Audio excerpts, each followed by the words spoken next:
ना, क्या पढ़ रहे थे, एल्गी। उसमें आपको रिप्रोडक्शन तक बता दिया था ना, रिप्रोडक्शन तक बताया था, उसी के आगे हम लोग को कंटिन्यू करना है। ध्यान से सुनिए, हम लोगों ने पढ़ा था कि एल्गी जो है ये इसकी बॉडी थैलॉइड बॉडी होती है। थैलॉइड बॉडी का मतलब जिसमें रूट स्टेम लीफ डिफरेंशिएट नहीं होगी, ठीक है ना। उसके साथ आपने ये पढ़ा था कि एक्वेटिक होती है, टेरेस्ट्रियल होती है, लेकिन टेरेस्ट्रियल में ज्यादातर मॉइस्ट प्लेसेस पर पाई जाती है, मॉइस्ट वॉल पर आपने पढ़ा है, मॉइस्ट वुड्स पर ना, ऐसी जगहों पर पाई जाती है। अच्छा, एल्गी जो है वो एक्वेटिक होती है, तो फ्रेश वाटर, मरीन वाटर और ब्रैकिश वाटर तीनों जगह पाई जाती है। ब्रैकिश वाटर क्या होता है आपको बता दिया था। उसके बाद आपने पढ़ा था कि ये यूनिसेलुलर भी होते हैं, कॉलोनियल भी होते हैं, फिलामेंटस भी होते हैं। इनका एसोसिएशन सिम्बायोटिक एसोसिएशन होता है, फंजाई के साथ तो लाइकेन बनाते हैं और एनिमल्स पर भी पाए जाते हैं, जैसे स्लॉथ, बियर पर। बात सही है। फिर उसके बाद आपने पढ़ी थी बातें आपने पढ़ लिया था। रिप्रोडक्शन आपने पढ़ा था, वेजिटेटिव रिप्रोडक्शन फ्रेगमेंटेशन से कॉमन है, एसेक्सुअल रिप्रोडक्शन स्पोर फॉर्मेशन से मोस्ट कॉमन टाइप का स्पोर जो स्पोर है, ठीक। सेक्सुअल रिप्रोडक्शन गैमीट फॉर्मेशन और गैमेटिक फ्यूजन से होगा, जिसमें आपने पढ़ा था गैमीट्स में भी आइसोगैमस, एनाइसोगैमस एंड ओवोगैमस। आइसोगैमस में दो टाइप के हो सकते हैं, फ्लैजिलेटेड और नॉन फ्लैजिलेटेड। बात सही है ना। उसके बाद आपने पढ़ा था एनाइसोगैमस और ओवोगैमस। आइसोगैमस फ्लैजिलेटेड का एग्जांपल पढ़ा था Ulothrix, non flagellated non motile का स्पाइरोगाइरा, एनाइसोगैमस का यूडोरिना और ओवोगैमस का वॉल्वॉक्स और फ्यूकस। एनाइसोगैमस में शेप सेम होगा, साइज अलग अलग होगी, ओवोगैमस में शेप और साइज दोनों अलग अलग होगी। इतनी बात आपने पढ़ा था। चलो नेक्स्ट हमको इसी के आगे पढ़ना था। अगले पेज पर आएंगे, एनसीईआरटी में वहां पे इन्होंने लिखा है, एनसीईआरटी में अंडरलाइन कर रहे हो ना, एनसीईआरटी में तो सुनो, उसमें लिखा है half of the total CO2 fixation on earth carried out by algae alone. कह रहा है कि जितना टोटल CO2 का फिक्सेशन अर्थ पर होता है उसमें से आधा फिक्सेशन अकेले कौन कराती है, एल्गी कराती है, ठीक है ना। इसलिए जहां पर ये पाए जाते हैं, कह रहे हैं इनके एनवायरमेंट में, इनके इमीडिएट एनवायरमेंट में जहां पर ये पाए जाते हैं वहां पर ऑक्सीजन की, डिसॉल्व ऑक्सीजन की कंसंट्रेशन ज्यादा होती है। डिसॉल्व ऑक्सीजन क्योंकि एक्वेटिक है ना, पानी में होंगे, ठीक है। इसके अलावा अब इन्होंने कहा कि जैसे कि पोरफायरा, लैमिनेरिया, सारगासम, कह रहा है among the 70 species of marine algae are edible, मतलब कि खाई जाती है बहुत सारी। तो आप याद रखो कौन कौन बोला, Porphyra, Porphyra, Laminaria, Laminaria and Sargassum. ये कैसी हैं, ये मरीन है, लेकिन कह रहा है और among the 70 species of marine algae, कैसी है बोलो, एडिबल है, ठीक है ना, ये खाई जाती है। इनके अलावा कह रहे कुछ ऐसे ब्राउन और रेड एल्गी हैं जो हाइड्रोकोलॉइड्स प्रोवाइड करते हैं। हाइड्रोकोलॉइड्स क्या होता है, हाइड्रोकोलॉइड्स वो होते हैं जिनमें वाटर होल्डिंग कैपेसिटी पाई जाती है, वाटर होल्डिंग कैपेसिटी पाई जाती है, वाटर होल्डिंग कैपेसिटी पाई जाती है, ठीक है ना, हाइड्रोकोलॉइड्स। तो ये जो हाइड्रोकोलॉइड्स कुछ ब्राउन है तो एल्गी प्रोवाइड करते हैं और कुछ रेड एल्गी, जैसे इन्होंने नाम लिखा है एल्गिन और कैरागीन। तो जो एल्गिन है वो ब्राउन एल्गी है, एल्गिन, अच्छा ब्राउन एल्गी नहीं, ये भी याद रखना, जो एल्गिन है और ये कैरागीन है, ठीक है ना। ये ब्राउन एल्गी से सेपरेट आइसोलेट किया जाता है, तो हम ऐसे लिख रहे हैं आइसोलेट फ्रॉम ब्राउन एल्गी। अच्छा इन्होंने ब्रैकेट में लिख दिया है, तो ज्यादातर लोग क्या समझते हैं कि यही ब्राउन एल्गी है। नहीं, ये ब्राउन एल्गी नहीं है, ब्राउन एल्गी से निकाला जाता है सब्सटेंस से, बस समझ गए ना। और कैरागीन कहां से, आइसोलेट फ्रॉम रेड एल्गी। तो ये आपको पता होना चाहिए, ये रेड एल्गी नहीं है बल्कि रेड एल्गी से निकाला गया सब्सटेंस है, ठीक है ना। ये ब्राउन एल्गी नहीं है बल्कि ब्राउन एल्गी से। तो इन्होंने लिखा एनसीईआरटी में कुछ रेड एल्गी और कुछ ब्राउन एल्गी हाइड्रोकोलॉइड्स प्रोवाइड करते हैं जिसमें वाटर होल्डिंग कैपेसिटी पाई जाती है, याद रहेगा। इतनी सी कहानी इनकी। अब उसके बाद कह रहे हैं कि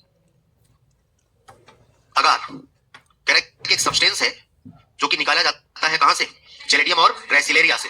तो agar is a substance isolated from, कहां से निकाला जाएगा, आइसोलेटेड फ्रॉम, ये निकाला गया है जेलेडियम और ग्रेसिलेरिया से, जेलेडियम एंड ग्रेसिलेरिया, ठीक है ना, यहां से निकाला जाता है। कह रहे यूज्ड इन, कहां से पर यूज होता है, used in preparation of jellies and ice cream, ठीक है ना। जेलीज को थिक बनाने के लिए, जो जेली आती है ना उनको थिक बनाने के लिए इसका यूज किया जाता है, ठीक है ना। तो जेलीज और आइसक्रीम बनाने में यूज किया जाता है। कह रहे भैया इसके अलावा और भी है, जैसे क्लोरेला, आपने पढ़ा था क्लोरेला कौन सी एल्गी है, क्लोरेला कह रहे हैं यूनिसेलुलर एल्गी है, एक यूनिसेलुलर एल्गी है, क्लोरेला यूनिसेलुलर एल्गी है, प्रोटीन रिच होती है, कैसी होती है बोलो, प्रोटीन रिच होती है, यूज्ड एज फूड सप्लीमेंट,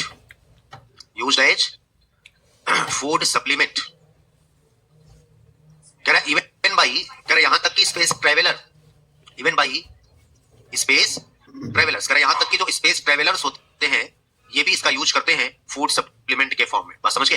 इतनी सी कहानी आपको पढ़नी है जनरल कैरेक्टर में। अब इसके बाद इनकी क्लासेस आती है, कौन कौन सी क्लास? क्लोरोफाइसी, फियोफाइसी और रोडोफाइसी। ठीक है, तो जहां तक लिखा था, जिनको लिखना है आगे कंटिन्यू कर लीजिए, और जिनको एनसीईआरटी पढ़ना है अंडरलाइन करते जाइए। ठीक है ना, तो लिखो भाई आगे, जहां तक लिखा था उसी के आगे लिखो।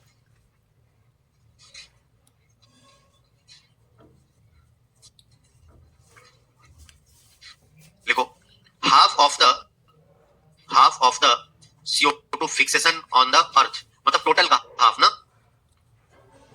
half of the photosynthesis on the earth carried out by algae, hence concentration of dissolved oxygen are more in their habitat, मतलब जहां पर ये पाए जाते हैं वहां पर डिजॉल्व ऑक्सीजन की कंसंट्रेशन ज्यादा होती है। बोलो बात सही है? नेक्स्ट पॉइंट लिखिए आगे, नेक्स्ट पॉइंट लिखिए, Porphyra, Laminaria, Sargassum, Porphyra, Laminaria, Sargassum are among the 70 species of marine algae are edible मतलब खाई जाती है, are edible। नेक्स्ट पॉइंट आगे लिखा है, सब आगे वाले पॉइंट्स लिखे। सम एल्गी प्रोवाइड्स हाइड्रोकोलॉइड्स, जैसे लिख लो some algae, some brown and red algae, ऐसे लिख लेना, प्रोवाइड्स हाइड्रोकोलॉइड्स, और हाइड्रोकोलॉइड्स के आगे लिखा हुआ है।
हो गया?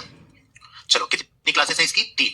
अभी क्लासेस जो है हमें 3 पढ़नी, क्लोरोफाइसी, फियोफाइसी और रोडोफाइसी। और जरा देखते हैं इनको और क्या क्या बोलते हैं। इतना हो गया?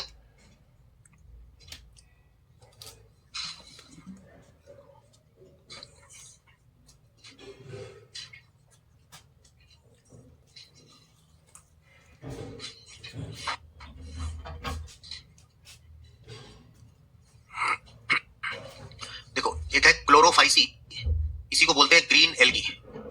इनका नाम ये ग्रीन एल्गी, ब्राउन एल्गी या रेड एल्गी पड़ा है इनमें प्रेजेंट पिगमेंट के बेसिस पर। Chlorophyceae, Phaeophyceae and Rhodophyceae Chlorophyceae जिसे बोलते हैं ग्रीन एल्गी, और फिर से बोलो किस बेस पर इनको बोलते हैं? इनमें प्रेजेंट पिगमेंट के बेस पर। जैसे आपने बायोलॉजिकल क्लासिफिकेशन पढ़ा है, डायनोफ्लैजिलेट पढ़ा था, डायनोफ्लैजिलेट्स के अलग अलग कलर होते हैं, किसके बेस पर? Depending on the pigment present in them, पढ़ा है ना, उसमें कौन से तरह के पिगमेंट प्रेजेंट होते हैं। फियोफाइसी से बोलते हैं ब्राउन एल्गी, रोडोफाइसी जिसे बोलते हैं रेड एल्गी, जिसे बोलते हैं रेड एल्गी।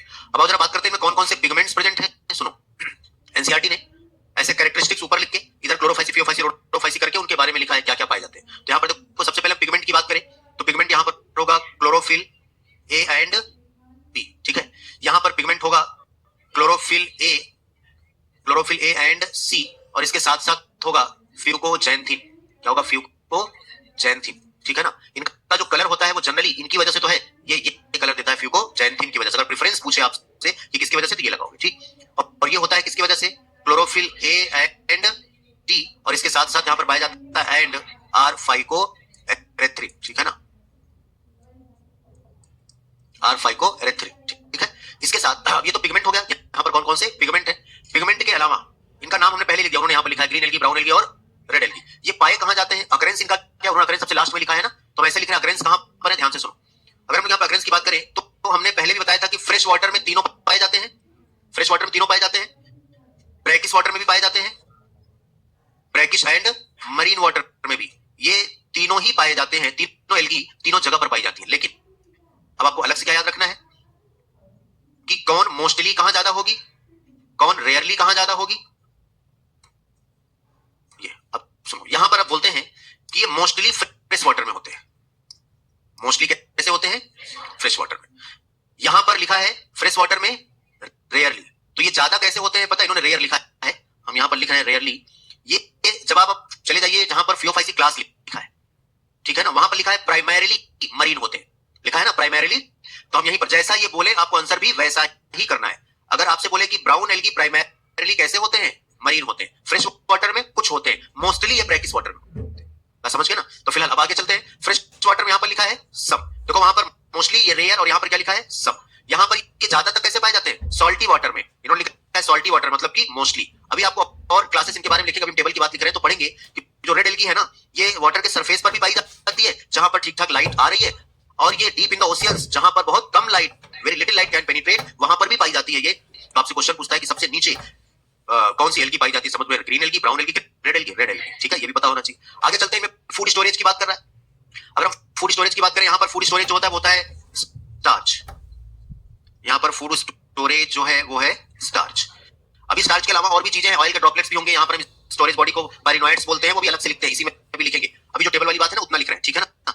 स्टार्च यहां पर कह रहे हैं कि यहां पर कॉम्प्लेक्स कार्बोहाइड्रेट, अब ये फूड की बात करें तो उसी का आगे लिख रहे हैं ना, यहां पर फूड कौन होगा? कॉम्प्लेक्स कार्बोहाइड्रेट,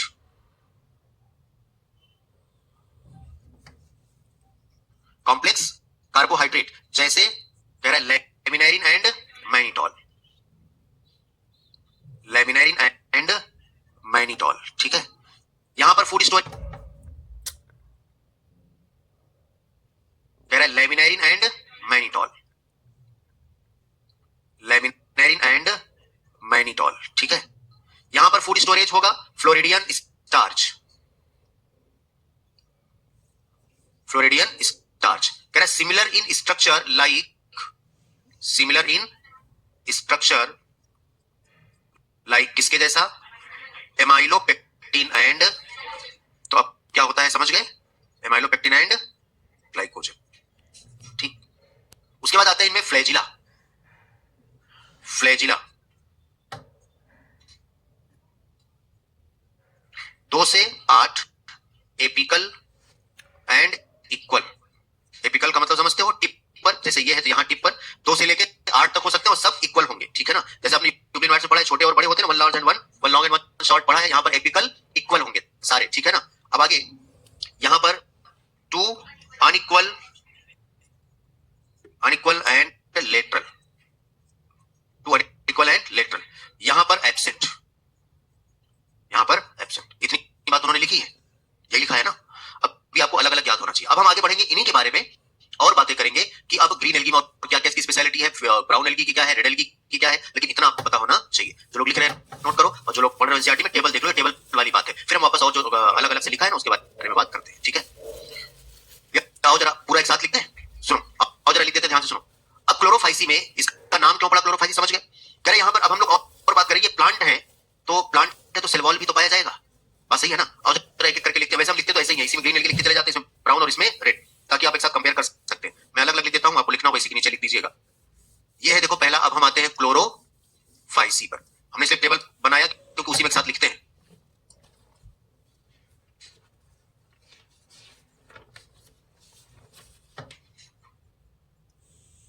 अबे चलता नहीं, समझ जाते हो ना तुम लोग। क्लोरोफाइसी, आओ जरा पहले इसी की बात कर ले। अब बताओ इसमें पिगमेंट कौन सा होगा, पढ़ लिया। पिगमेंट प्रेजेंट कहां होंगे?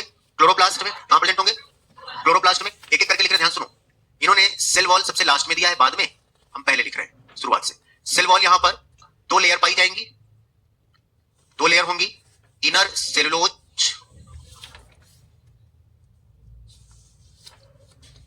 Inner cellulose and outer, outer pectose, ठीक है। इसमें जो फूड स्टोरेज बॉडी होगी, अब वो क्लोरोफिल क्या होता है, वो पिगमेंट कौन है वो बता चुके, कलर कैसा होता है बता चुके। इसमें फूड स्टोरेज बॉडी, इन्होंने डायरेक्ट स्टोरेज बॉडी लिखा है, ठीक है ना। फूड स्टोरेज बॉडी या स्टोरेज बॉडी इसमें है पायरिनोइड्स। पायरिनोइड्स प्रेजेंट कहां होता है? क्लोरोप्लास्ट में। पायरिनोइड्स प्रेजेंट इन, ये प्रेजेंट होता है क्लोरोप्लास्ट में। अच्छा, इसमें और क्या क्या होता है? अभी तुमने लिखा मेनली जो फूड स्टोरेज है वो कौन है? स्टार्च। कौन है?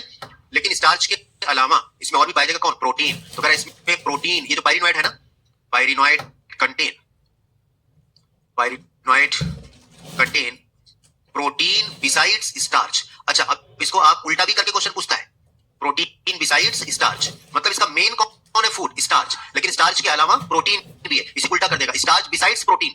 इसका मतलब उल्टा हो गया कि मेन फूड प्रोटीन है, उसके अलावा स्टार्च पाया जाता है। ऐसा नहीं, मेन फूड कौन है? स्टार्च, उसके अलावा प्रोटीन। तो आगे पीछे कर दिया तो गलत हो जाएगा। तो आपको याद रखना है प्रोटीन बिसाइड्स, तो ये पायरिनोइड्स में ही होते हैं। जैसे इस तरह से प्रोटीन है तो ये स्टार्च है, ये अंदर स्टार्च, और ये क्या है बोलो? प्रोटीन। ऐसे स्ट्रक्चर बनता है, क्या बोलते हैं? पायरिनोइड्स। अच्छा, इसमें और भी पाए जाते हैं, ऑयल के ड्रॉपलेट्स भी होते हैं ना। अच्छा, एक बात और चलते हैं, कह रहा है कि पायरिनोइड प्रेजेंट होता है क्लोरोप्लास्ट में, तो क्लोरोप्लास्ट का शेप अलग अलग होता है। बात समझ गए ना? तो हम पायरिनोइड्स की बात कर रहे हैं, ये भी बोल दिया क्या क्या होता है। शेप ऑफ क्लोरोप्लास्ट आपको याद रखना है, chloroplast may be disquiet, reticulate, plate like, तुम लोग सब याद तो है, काहे लिख रहे हैं? हाँ, और क्या एनसीईआरटी में तो ऐसे भी है, कप शेप्ड ना, रिबन लाइक, स्पाइरल, और इवन रिबन लाइक। तो पिगमेंट भी इसी में होगा और पायरिनोइड्स भी इसी में पाया जाता है। ठीक है ना? ये तो फूड स्टोरेज हो गया, सेल वॉल हो गया। कह रहा फूड स्टोरेज जो है ना वो ऑयल ड्रॉपलेट्स के फॉर्म में भी होते हैं। इसमें और क्या पाया जाता है? ऑयल के ड्रॉपलेट्स भी प्रेजेंट होते हैं। बस समझ गए? ये सब किसकी बात हो गई? फूड की, सेल वॉल की। आधा बातें फ्लैजिला, पिगमेंट पहले लिख चुके हैं, अकरेंस पहले लिख चुके हैं। अब पूछते हैं का reproduction, vegetative reproduction most common है कैसे? फ्रेगमेंटेशन से। एसेक्सुअल रिप्रोडक्शन जूओस्पोर, इन्होंने लिखा है फ्लैजिलेटेड जूओस्पोर। अभी जब ब्राउन एल्गी पढ़ेंगे तो बाई फ्लैजिलेटेड जूओस्पोर, और जब रेड एल्गी पढ़ेंगे तो ooस्पोर, और उसे नॉन मोटाइल स्पोर मतलब प्लेनोस्पोर बोल सकते हैं। ठीक है ना? तो क्या बोलेंगे रिप्रोडक्शन की अगर हम इसमें बात करें तो बोलो वेजिटेटिव रिप्रोडक्शन। वेजिट समझोगे ना इतना? वेजिटेटिव रिप्रोडक्शन कॉमन है फ्रेगमेंटेशन से। जब तीनों एल्गी को अगर एक साथ पढ़ोगे कंपेयर करके तो जल्दी याद होगा। ठीक है ना? फ्रेगमेंटेशन से। एसेक्सुअल रिप्रोडक्शन, एसेक्सुअल रिप्रोडक्शन होगा कैसे? Flagellated zoospore, flagellated zoospore. ठीक है, फ्लैजिलेटेड जूओस्पोर। और इसके साथ साथ सेक्सुअल रिप्रोडक्शन में भी, आइसोगैमस, एनाइसोगैमस एंड ओगैमस। और इसके बाद इनका एग्जाम्पल। ठीक है, अब सुनो, आपने पहले जो पढ़ा था जरा नाम याद करो, वो सब हम एक साथ लिखते हैं, अभी लिखा नहीं है ऐसे बोल रहा हूं। जो आपने पढ़ा था यूनिसेलुलर, क्लेमाइडोमोनास और क्लोरेला, वो कॉलोनियल वॉल्वॉक्स, फिलामेंटस, यूलोथ्रिक्स और स्पाइरोगाइरा। फिर आपने रिप्रोडक्शन में एग्जांपल पढ़ा आइसोगैमस, यूलोथ्रिक्स और स्पाइरोगाइरा, दोबारा वही आ रहा है। फिर आपने पढ़ा था इसमें एनाइसोगैमस, यूडोरिना, ओगैमस, वॉल्वॉक्स और फ्यूकस पढ़ा था ना। तो अब इनमें से फिर आगे आपने पढ़ा था पोरफायरा, लैमिनेरिया, सारगासम, जेनेडियम, ग्रेसिलेरिया, क्लोरेला, ये सब पढ़ा था ना। इनमें आपको याद रखना कौन कौन सी ग्रीन एल्गी, कौन कौन सी ब्राउन एल्गी, कौन कौन सी रेड एल्गी। जैसे क्लेमाइडोमोनास, क्लोरेला, वॉल्वॉक्स ना, यूलोथ्रिक्स, स्पाइरोगाइरा, ये सब ग्रीन एल्गी। कौन सी है? Green algae. इसी यूडोरिना भी इसी में आता है। ठीक है ना? उसके बाद फिर आपने पढ़ा है पोरफायरा, पोरफायरा जो है ये रेड एल्गी में आता है। लैमिनेरिया, सारगासम, ये किसमें आता है? ब्राउन एल्गी में आता है। वहीं पर इन्होंने एक और लिखा है ना केल्प, वो केल्प ब्राउन एल्गी है। हम लोग अभी ब्राउन एल्गी में उसको पढ़ेंगे कि वो हंड्रेड्स ऑफ मीटर्स तक फैल जाती है। ठीक है ना? तो अब बाकी ये सब आपको अलग अलग याद रखना है, कौन सी ब्राउन एल्गी और कौन सी रेड एल्गी। यहाँ पर तो एग्जांपल मिलेंगे लेकिन आपको आइडिया नहीं, उतने एग्जांपल आप पहले पढ़ चुके हैं ढेर सारे। ठीक है ना? तो इतनी सी कहानी किसकी है बोलो, और इनके बाद एग्जांपल जो आपने पहले पढ़ा है वही एग्जांपल यहाँ पर भी दिया। क्लेमाइडोमोनास आएगा, क्लोरेला आएगा, वॉल्वॉक्स आएगा, स्पाइरोगाइरा आएगा, यूलोथ्रिक्स आएगा, सब कौन सी एल्गी है? ग्रीन एल्गी है। बस समझ गए? इनको लिखना इतना लिखो ये। अब उसके बाद अब तो समझ आ गया। ठीक है ना? अब पढ़ो पूरा ग्रीन एल्गी तुम पढ़ डालो। ठीक है? फिर आते हम लोग ब्राउन एल्गी पर और फिर रेड एल्गी पर।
सेल वॉल पढ़ा, उसके बाद पायरिनोइड, पायरिनोइड का लेना देना ब्राउन एल्गी से है नहीं। ब्राउन एल्गी में जो शुरुआत करी लिखना, कह रहे हैं कि ब्राउन एल्गी प्राइमरली एक्वेटिक होती है, वो बात हम पहले आपको लिखवा दिए। कह रहे ये फिलामेंटस से लेकर, कह रहे कि हाईली ब्रांच्ड फॉर्म, जैसे कि केल्प जो कि 100 मीटर तक फैल जाती है, तो 100 मीटर ऐसे नहीं, समुद्र में ऐसे आती है नीचे से, बस समझ गए ना, 100 मीटर ऊपर तक, याद रहेगा। ये कौन है? केल्प। कौन सी एल्गी है? ब्राउन एल्गी है, ठीक है ना। और फिलामेंटस कौन होता है? एक्टोकार्पस। कौन होता है? उसके बाद सेलुलोज कैसा होगा, सेल वॉल कैसी बनी होगी? सेलुलोज की। उसके ऊपर लेयर किसकी होगी? एल्गिन की। पहले पैराग्राफ में मैंने फूड स्टोरेज दिया है, वो तुम्हें पहले से पता है, लिखने की जरूरत नहीं है। इनमें ब्राउन एल्गी में सबस्ट्रेटम से, अच्छा आपने पढ़ा एल्गी में रूट स्टेम लीफ तो होता नहीं है यार, लेकिन इनमें सबस्ट्रेट से जुड़ने के लिए ऐसे, सबस्ट्रेट से जुड़ने के लिए ऐसे, इसे बोलते हैं होल्ड फास्ट, इसे बोलते हैं स्टाइप, इसे बोलते हैं फ्रॉन्ट। होल्ड फास्ट ये अटैचमेंट के लिए है, किससे? सबस्ट्रेटम से। स्टाइप किसके लिए है? बोलो स्टेम लाइट। जो फ्रॉन्ट है ये फोटोसिंथेटिक होता है। कैसा होता है? फोटोसिंथेटिक होता है, याद रहेगा। उसके बाद फिर देखो इसमें और क्या आया, उसके बाद सीधा आ गया रिप्रोडक्शन, तो उसमें भी रिप्रोडक्शन की बात करेंगे। उसमें भी किसकी बात करेंगे? रिप्रोडक्शन की बात करेंगे। वेजिटेटिव रिप्रोडक्शन, फ्रेगमेंटेशन से। बाकी बातें इसलिए नहीं बोल रहे हैं, बाकी बातें आपने इधर लिखा हुआ है पहले, बाकी बातें आप इधर लिखे हुए हैं, ठीक है, ब्राउन एल्गी के बारे में। वेजिटेटिव रिप्रोडक्शन वहां भी कॉमन होगा फ्रेगमेंटेशन से। Asexual reproduction by flagellated zoospore, कैसा होगा? By flagellated zoospore. Sexual reproduction में भी यही आइसोगैमस, एनाइसोगैमस एंड ओवोगैमस, याद रहेगा। इतनी सी बात आपको पढ़नी है किसमें? ब्राउन एल्गी में। तो लिख लो यार ब्राउन एल्गी लिखो। इट इज प्राइमरीली मरीन, पहले भी जबकि बोला है ना, primarily marine. Next point, filament, अभी इन्होंने ऐसे लिखा, उतना बड़ा आपको सेंटर लिखने की जरूरत नहीं है। It is from filamentous to ना, तो सब लिखने की जरूरत नहीं, सीधा लिखो फिलामेंटस डैश करके लिखो एक्टोकार्पस, फिलामेंटस डैश करके लिखो एक्टोकार्पस, और नेक्स्ट लिखो केल्प, केल्प डैश करके लिखो ब्रांच्ड, कैसी होगी बोलो? Branched, which may be reach a height of 100 meters. Next point, cell wall, अभी पॉइंट वाइज समझ जाओगे ना। सेल वॉल डैश करके लिखो सेलुलोज, सेल वॉल सेलुलोजिक लिख लो, cellulosic. Covered by gelatinous coating of Elgin,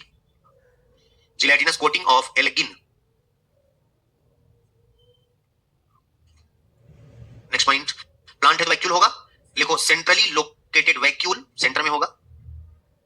भैया न्यूक्लियस तो पाई जाएगा, कोई लिखने की अलग बात थोड़ी ना है, बात समझ के नहीं, लिखा है उससे कोई फर्क नहीं पड़ता। Centrally located vacuole and nucleus लिख लो, लिखना है न्यूक्लियस तो होगा ही सेल में, and nucleus.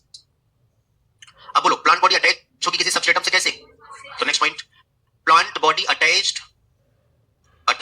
To the substratum, मतलब किसी सबस्ट्रेट, किसी जगह, किसी प्लेस से, to the substratum by hold fast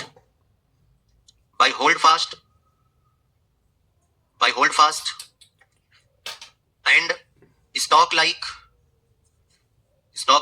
stipe, stipe, and leaf like photosynthetic organ,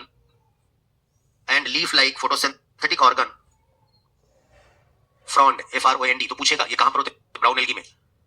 leaf like photosynthetic organ, frond.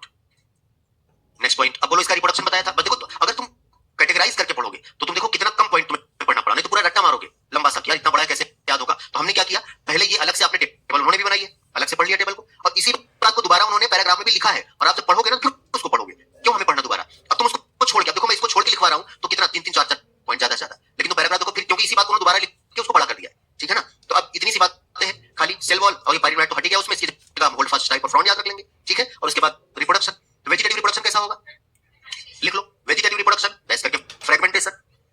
Asexual reproduction by flagellated zoospore, यहां पर flagellated बोला तो वहां पर बाई फ्लैजिलेटेड जूओस्पोर, ठीक है, by flagellated zoospore. Sexual reproduction में भी वही आइसोगैमस, एनाइसोगैमस एंड ओवोगैमस, ठीक है ना, आइसोगैमस, एनाइसोगैमस एंड ओवोगैमस। अब अच्छा एल्गी है ना, एल्गी में फर्टिलाइजेशन, हम लोग ब्रायोफाइट भी पढ़ेंगे, एल्गी में फर्टिलाइजेशन एक्सटर्नल होता है, पानी में। कहां पर होता है?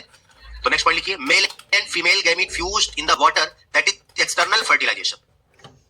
Mail and female gametes fused in the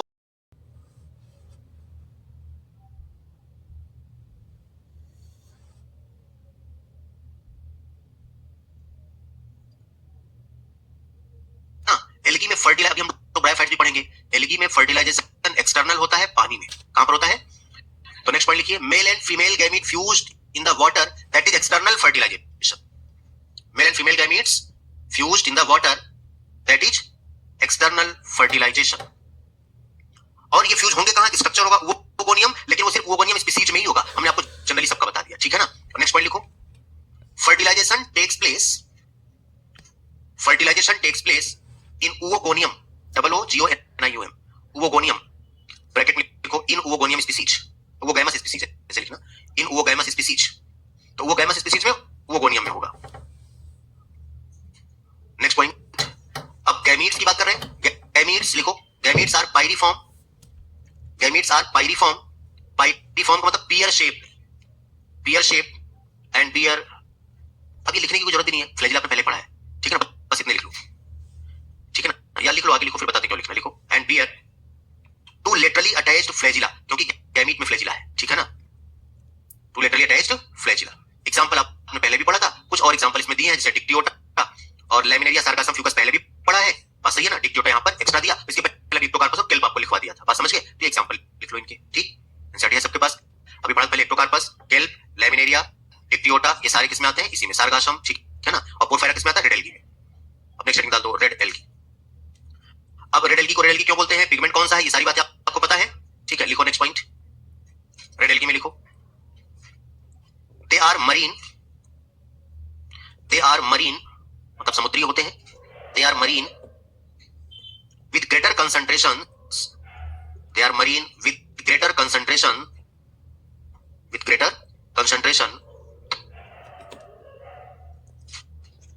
found in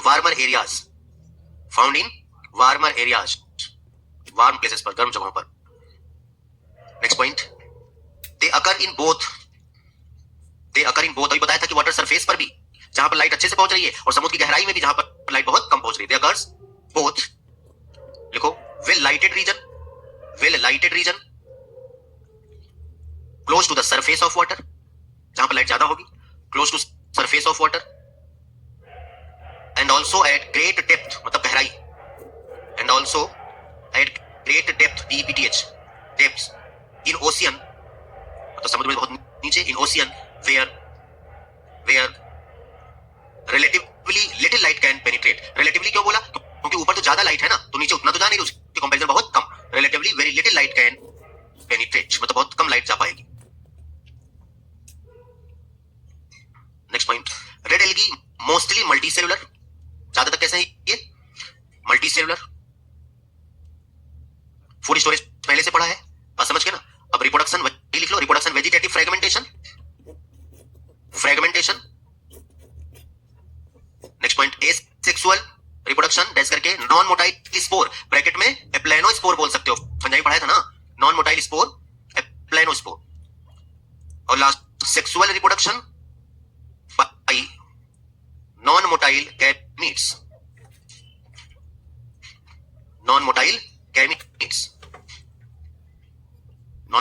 gametes, next point, sexual reproduction in